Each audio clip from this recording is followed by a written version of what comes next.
사도행전 2장 말씀을 통해서 말씀을 듣기 원합니다. 오늘 이제 우리가 절기로 성령 강림주일이다 이렇게 지키고, 성령 강림주일은 예수님이 부활하신 후 50일째 날, 이게 유대 나라 절기로는 오순절입니다.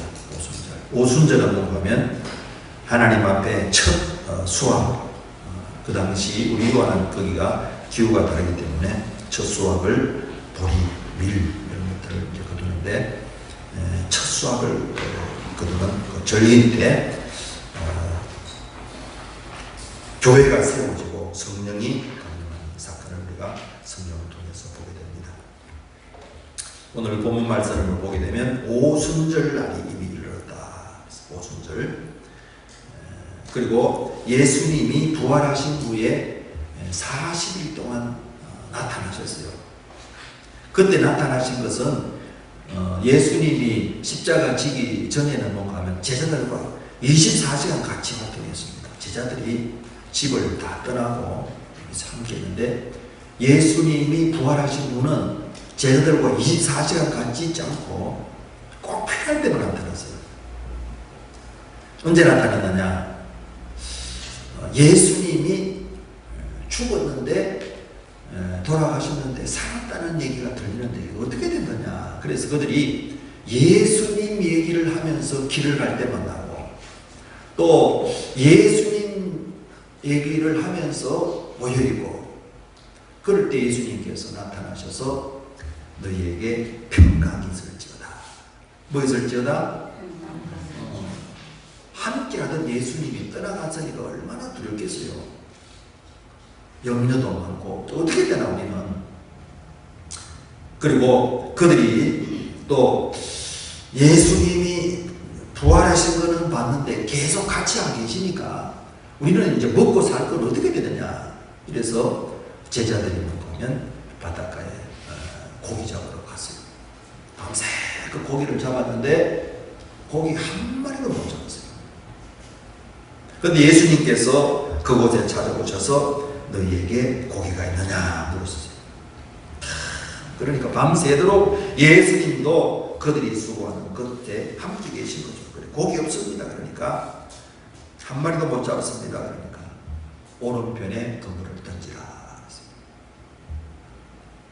그런데 예수님 말씀 듣고 그물을 던졌더니 고기가 엄청 많이 잡힌 거예요. 그래서 2배나 채울 정도로 많이 잡혔는데, 고기도 조그만한 고기 잡은 것이 아니고 큰 고기가 잡혔는지 다 이야기 보니까 153마리다. 그런데 예수님이 또 뭔가 하면 떡을 준비하시고 고기를 먹으면서 내가 뭐 했다고? 살아있다. 너희 눈에 안 보이지만은 내가 살아있다. 그러면서 뭔가 하면 너희들이 사명이 있다. 내가 너희를 보낸다. 그리고 너희가 나를 사랑하느냐? 그러면 내 양떼들. 예수님 쫓아오면서 예수님을 구주로 메시아로 고백했던 사람들이 다 흩어졌거든요. 제자들은 흩어진 게 아니고, 그래서 그들을 다 이제 새롭게 하나님 나라 세우는 그런 귀한 하나님 백성들로 일으키도록 그들을 부르셨던 것을 우리가 보게 됩니다. 그리고 예수님께서 뭔가 하면 가실 때 뭐라고 말씀하셨느냐? 요한은 물로 세를 베풀었지만은 너희는 몇 날이 못되어 성령으로 세례를 받는다. 여기 세례라는 것이 뭔가 하면 원래는 침례라는 말입니다. 침례. 침례라는 말은 뭔가 하면 물에 잠긴다는 거예요. 그래서 물에 예수님도 침례받은 거죠. 물에 잠기면서 이제 새롭게 공생을 시작하셨고, 또 이 제자들도 뭔가 하면 성령으로, 하나님의 영으로 완전히 뭔가 하면 잠기면서 새로운 존재가 되어진 것을 우리가 보게 됩니다. 이게 오순절 사건이에요. 그래서 이 오순절 사건을 통해서 그 전에까지는 아브라함의 후손을 통해서, 이스라엘을 통해서 하나님께서 역사를 나타내시고 하나님 나라를 알려줬는데, 이제 이스라엘 백성들이, 지도자들이 다 예수님을 거부했어요. 그래서 뭔가 하면 대제사장도 백성의 서기관도 장로들도 예수님을 다 부인했기 때문에 예수님이 이제 그들과 일할 수 없게 되고, 그리고는 예수님께서 새롭게 뭔가하면 하나님 나라 공동체, 하나님 백성을 세우는데 그것이 뭔가하면 교회인데, 그 교회의 태동이 어떻게 이루어졌느냐, 성령께서 임하심으로 교회가 시작되었습니다. 그리고 교회라는 것은 하나님의 백성의 새로운 출생이에요. 토대예요. 그리고 우리가 오늘날에도 이제 참 사람을 두 종류 사람으로 구분할 수 있어요. 예수를 구주로 영접하고 하나님의 자녀가 된 사람, 그러니까 죄와 저주에서 벗어나고 특별히 마귀와 지옥 권세, 세상에서 벗어난 자가 하나님의 자녀로 신분이 바뀐 자가 있습니다. 이게 이제 가장 큰 구분이에요. 아무리 세상에서 돈 있고 명예, 권력을 가지다 하더라도 하나님 볼 때는 뭔가 하면 마음에 예수님을 모신 자가 있느냐 없느냐, 그 두 가지로 구분되고, 하나님 앞에 섰을 때 돈으로, 명예로, 권세로 뭔가 하면 자신을 변호할 수, 죄를 이길 수 없다 이게. 그래서 그들은 하나님께 버림받은 자세. 그러니까 우리가 구원의 대상자로 보고, 그 다음에 믿음의 사람도 두 종류입니다. 예수 믿는 사람도 뭐가 두 종류냐? 예수님을 마음으로 모셨지만은 예수님 뜻대로 사는 사람이 있고, 예수님이 말씀하고 성령이 감동 줘도 내가 주인 된 사람이 있습니다. 이게 이제 미묘하지만 큰 차이예요. 그러면 하나님의 자녀이지만은 여전히 뭔가 하면 하나님이 그를 자녀로 돌보시고 성령이 감동을 줘도 결정은 누가 하느냐? 결정은 본인이 하는 사람이 있어요. 내가 보고 받아들이고 싶은 거는 받아들이고 아니다 싶으면 안 받아들이는 거. 이게 뭔가 하면 이제 바울은 고린도전서에서 육에 속한 그리스도인이라고 했어요. 육에 속한 그리스도. 그리고 여기에 성령의 세례받는다는 것은 다른 말로 성령을 인침받는다는데, 성령이 지배하는 그런 새로운 사람이 된 겁니다. 그래서 여기도 보게 되면 성령의 충만함을 받고 성령이 그 인격을 다스리는 거예요. 그래서 4절에 보면 성령이 말한다. 그리고 성령이 지배하는 사람, 이걸 가르쳐서 이제 성령 충만한 사람이다. 그래서 이 안에 예수님이 계시지만 내가 주인 된 사람이 있습니다. 그런 사람은 어떤 사람이라고요? 주님의 말씀을 들어도 결정은 누가 한다고요? 본인이 결정하는 거예요. 본인이. 그러나 뭔가 하면 성령 충만한 사람, 성령의 지배를 받는 사람은 성령이 주인 되는 삶을 살도록 하나님이 끌어가시기 때문에 똑같은 사람인데 주인이 바뀐 사람입니다. 그래서 오늘 제목을 뭔가 하면 성령 충만과 새로운 주인이다. 이건 예수님을 구주로 믿는 사람을 얘기하는 거예요. 예수를 구주로 믿어도 내가 주인 된 사람. 오늘 교회 가는 것도 내가 가고 싶으면 가고 친구 오고 이러면 안 가기도 하고, 이거는 뭔가 하면 내가 주인 된 사람. 그러다가 이제 성령의 충만함을 받으면 주님이 원하는 대로 사는 삶입니다. 제자들도 뭔가면요, 제자들도 복음서의 제자들은 그들이 가족을 버리고 직업을 버리고 예수님을 쫓았는데 예수님을 메시아로 고백하고 왕이죠. 왕이고 제사장이고 선지자다. 예수님이 구원자다 믿고 따랐는데 그들도 뭔가 예수님을 통해서 내가 이 세상에서 높아져야 되겠다. 그래서 예수님이 주인이 아니고 자기가 주인 되면서 예수님 때문에 자기가 잘 되기를 원하는 그런 마음으로 예수님을 쫓았습니다. 그래서 예수님을 주인이라 그러고 예수님을 따랐지만은 결정적인 순간에 뭔가 하면 자기가 원하는 대로 살았던 그런 모습들이 이 복음서에 기록되어 있단 말이에요. 그래서 우리가 이런 제자들뿐만 아니라 오늘날 믿음의 사람도 똑같습니다. 예수를 구주로 고백하자 말자 주님의 뜻대로 사는 사람이 거의 없습니다. 예수님을 구주로 고백하고, 여러분 왜 그러냐? 이스라엘 백성들도 애굽에서 나올 때 애굽의 종도로 됐거든요. 노예 생활을 했단 말이에요. 그래서 하나님이 그들의 고통을 들으시고 모세를 통해서 애굽에서 나올 수 있도록 기적을 베풀어서 바로를 항복시켰습니다. 그래서 10가지 기적을 베풀고 마지막에 뭔가면 유월절 사건, 양의 피를 문지방과 임방에 바르고 문설주 임방에 바르고 그 양을 먹고 나오도록 하나님께서 말씀하셨는데, 이것이 뭔가면 결정이. 그래서 오늘날도 예수님의 십자가 사건은 예수님의 유월절 어린 양과 같습니다. 그래서 예수님의 피를, 예수님의 대속의 은혜를 믿고 받아들이는 사람이 죄에서 벗어납니다. 예수님이 훌륭한 위인으로 생각하는 사람은 죄와 저주, 마귀에서 벗어날 수 없습니다. 위인이 아니고 우리를 구원한 대속자라는 거예요. 그래서 이스라엘 백성들이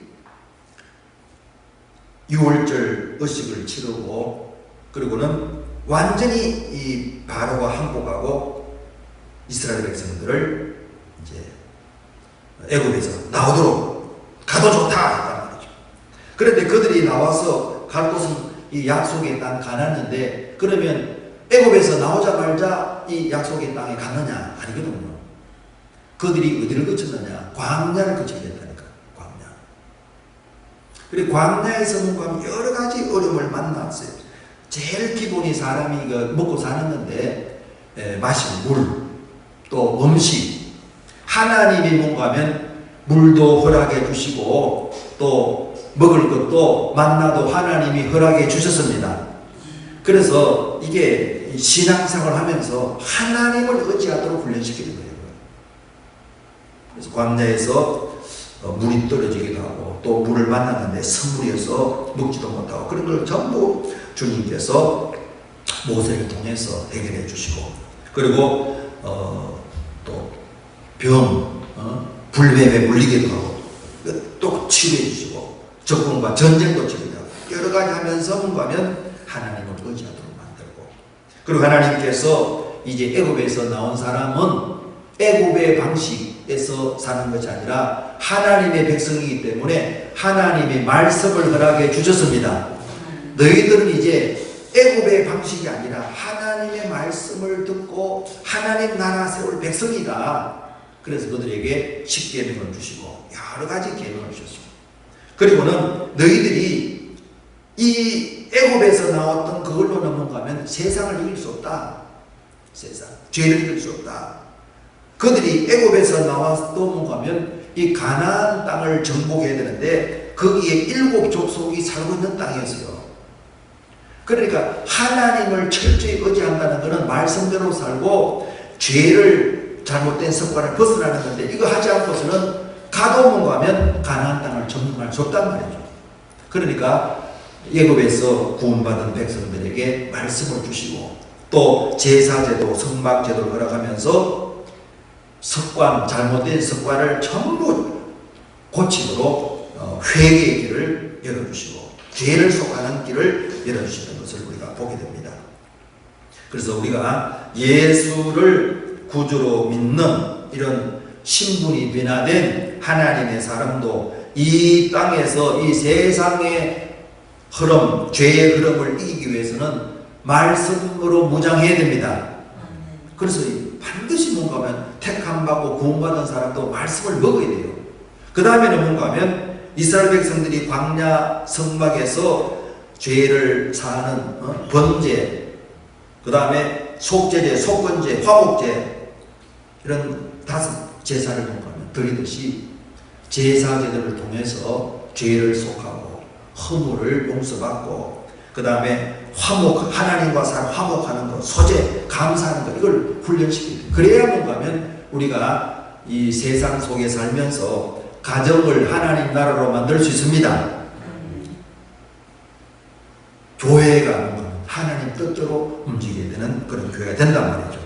그런데 우리가 이 오늘 가정 주간을 맞이해서 이 야곱의 가족을 우리가 살펴봤는데, 야곱이 뭔가 하면 가정을 이루는 데 있어서 약속의 자녀잖아요. 아브라함 할아버지가 하나님께 부름받았고, 아버지 이삭도 아버지의 약속을 받은 그런 약속의 자녀들이고, 또 야곱의 자녀들도 야곱이 믿음의 사람으로서 자녀들이 하나님을 경외하는 그런 자들이 있는데, 그 삶을 보면요, 꼭 제자들, 복음서의 제자들처럼 얼마나 가정에 문제가 많아집니다.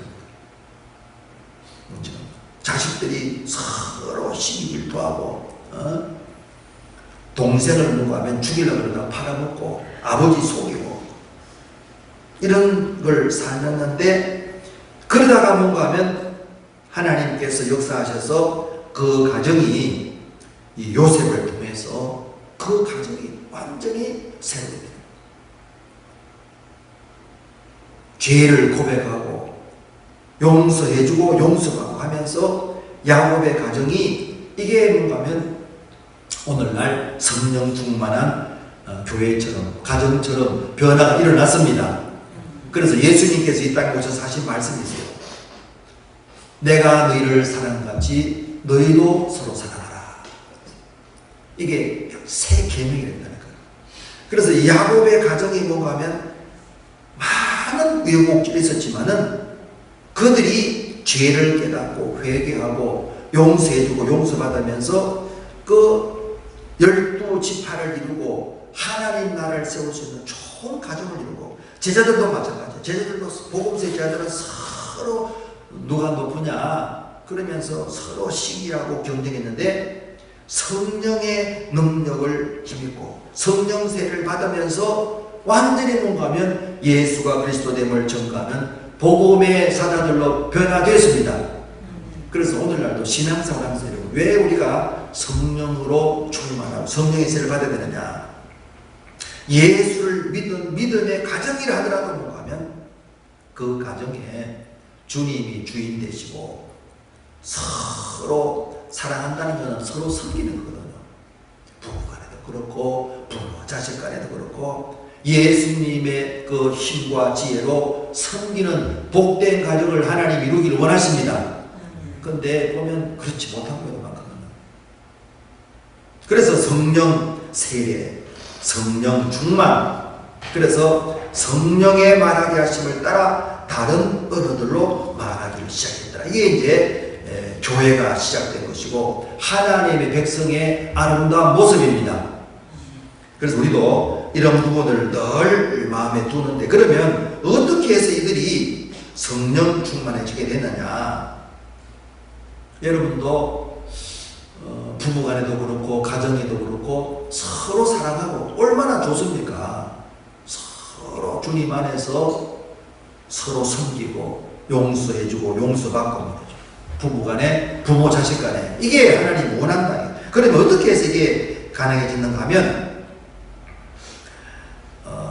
사도행 1장 14절에 보면 여자들과 예수의 어머니 마리아와 예수의 아우들과 더불어 마음을 같이하여 오로지 기도에 힘썼더라 그랬습니다. 그럼 무슨 기도에 힘쓴 거냐 했을 때, 이들이 기도에 힘쓴 것은 무슨 문제 해결을 위해서 기도로 힘쓴 것이 아니고 하나님의 뜻을 구하고 주님이 주인 되는데 힘썼어요.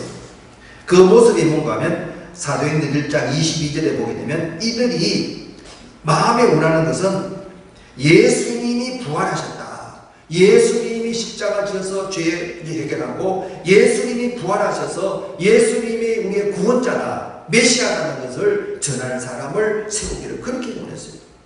그래서 22절 이하 25절에 보게 되면 그들이 뭔가 하면 사람이 모여서 누가 뭔가 하면 이 가룟유다 대신에 12째 한 사람이 될까 했을 때 추천을 받았는데 마음이 두 개로 나눠졌어요.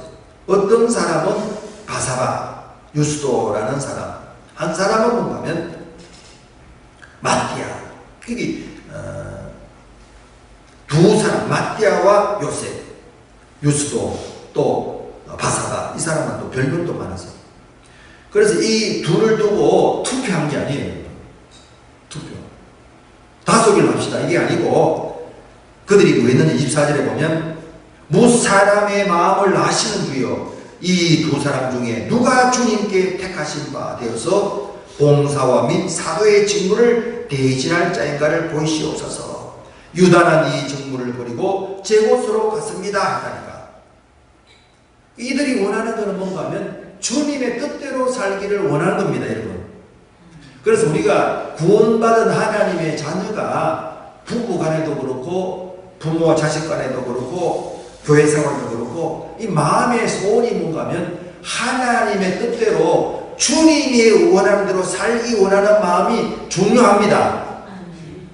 부부 간에도 내가 해서 남편 마음대로 하고 아내 마음대로 조절, 이게 자식도 그렇게 하면 안 된다. 그렇게 하면 성령 받을 수 없어요. 지비를 받는 거예요. 이런 문제가 있는데 주님이 주인 되시니까 주님의 뜻이 뭡니까? 나의 생각은 이런데 주님의 뜻이 이게 그렇게 간절히 기도할 필요가 있어요. 주님이 주인 되도록 하나님 앞에 기도하는. 그래야 뭔가 하면 성령이 임재하시고 성령이 역사한단 말이에요. 그래서 뭔가 하면 인격이 변화되고 인격. 사람의 생각이 바뀌는 거예요, 여러분. 그리고 감정도 바뀌고 행동도 바뀌고. 그래서 새로운 주인. 사람은 똑같은데 말이죠.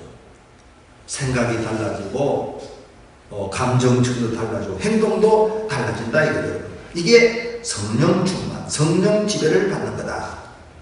그러면서 그러면 성령 지배를 받으면 어떤 모습으로 나타나느냐.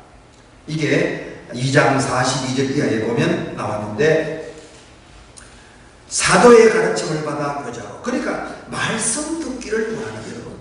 그래서 여러분 성령의 지배를 받고 주님이 주인되는 삶을 살려면 반드시 뭔가 하면 예배 그리고 말씀을 가까이 하고 싶은 마음이 듭니다.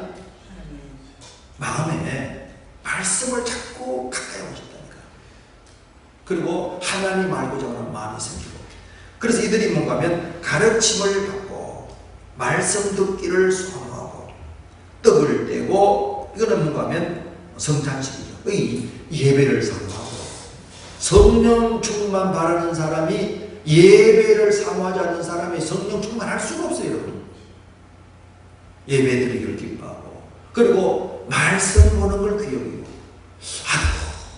마음에 말씀을 오늘 봐야 되는데, 우리 교회에서도 하루에 3장씩은 돌아가는데 또 말씀을 봐요. 그래서 마음에 그런 마음이 들어야 되지, 말씀을 한 번도 안 봤는데 오늘 뭐 주일날 오늘 교회 갈까 할 일이 있는데 다음 주간 이렇게 되면 이게 성령 충만 받을 수 없다니까. 성령의 지배를, 주님의 지배를 원하지 않으니까 받을 수 없어요. 하나님의 인격자이기 때문에 원하지 않는데 억지로 하는. 마귀는 뭔가 원치 않는데도 자꾸 악한 마음을 심어주는데 하나님은 인격자이기 때문에 원치 않으면 세우지라. 그래서 본인이 뭔가 하면 자꾸 하나님 뜻대로 살고 싶습니다. 주님의 기쁨이 되고 싶습니다. 이렇게 마음을 먹어야 된다니까. 그리고는 뭔가 어떤 일이 생겼느냐. 하나님의 은혜로 예수님의 피값으로 내가 죄와 저주에서 벗어났다는 게 그걸 깨달아지기 때문에 예수님의 은혜를 자꾸 감사하게 됩니다. 이게 얼마나 중요한지 모르겠어요. 십자가 은혜를 기억하며 자꾸 감사하고. 그러니까 여기도 보게 되면 믿는 사람이 함께 물건을 통용한다는 것은 뭐냐면 서로, 그래 여기 보면 성령 충만한 것은 서로라는 말이 많이 나와요. 서로. 자식이 내한테 잘해주니까 고맙다 그러고 말이야. 자식 자꾸 지배하는, 이건 유교적인 건데 이거는 성령 충만한 말이에요. 부부간에도 마찬가지예요. 아유, 남편이 잘해주니 좋네, 아내가 잘해주니 좋네. 그리고 본인은 뭔가 하면 잘해줄 생각도 아니고, 이거는 성령의 사람이 아니라니까. 성령의 사람은 뭔가 하면요, 서로 섬기는 거예요. 서로 통용한다. 서로.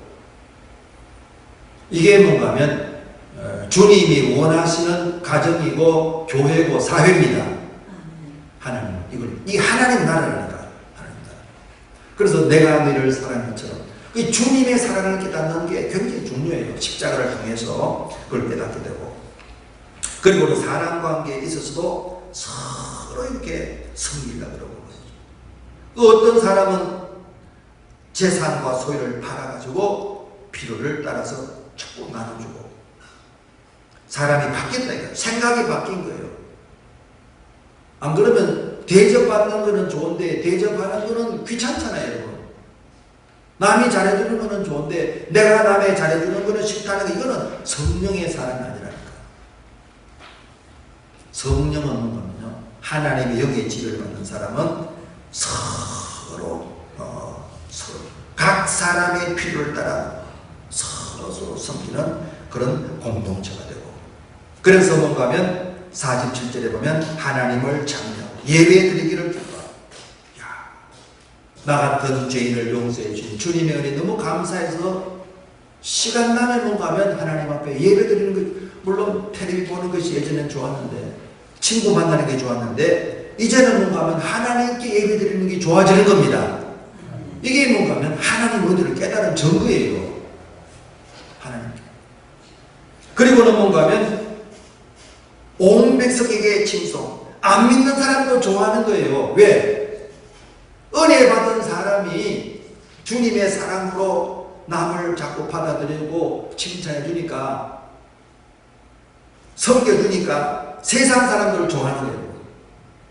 오늘날 우리가 이 복음 전도가 지금 상당히 좀 막혀있는 그런 형편인데, 왜 그러냐?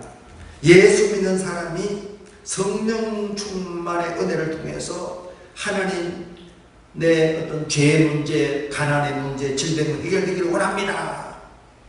그렇게 막 기도 많이 했어요, 여러분. 그런데 또 간증하는 것도 내가 병들었는데 주님의 은혜로 고침받았습니다. 내가 문제 많았는데 주님께서 이 경제적인 문제 해결해 주셨습니다.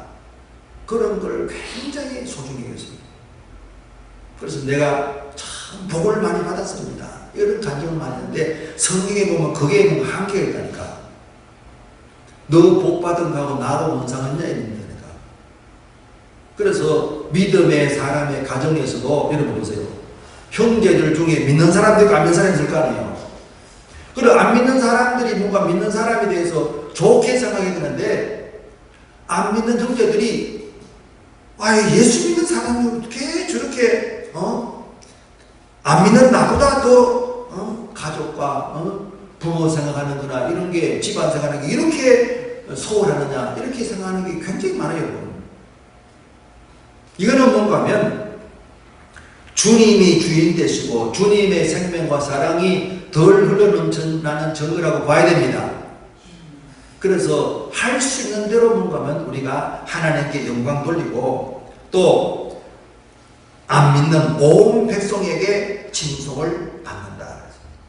그래야 뭔가 하면 구원받는 사람을 하나님께서 날마다 떠난다. 직접적으로 우리가 예수를, 복음을 전가하는 것도 필요하지만은 이 세상 사람들도 믿는 사람에 대해서 좋게 생각하는 게 필요한데, 좋게 생각한다는 건 뭐겠어요? 잘 대우해 줘야 좋아합니다. 잘 대해줘야. 자기가 소리나면 누가 좋아하겠어요? 그러니까 우리 믿음의 사람은 뭔가 하면 하나님께로부터 은혜와 복을 받고, 그리고 그 복을 나누어 주는 자가 되도록 하나님께서 은혜를 주십니다.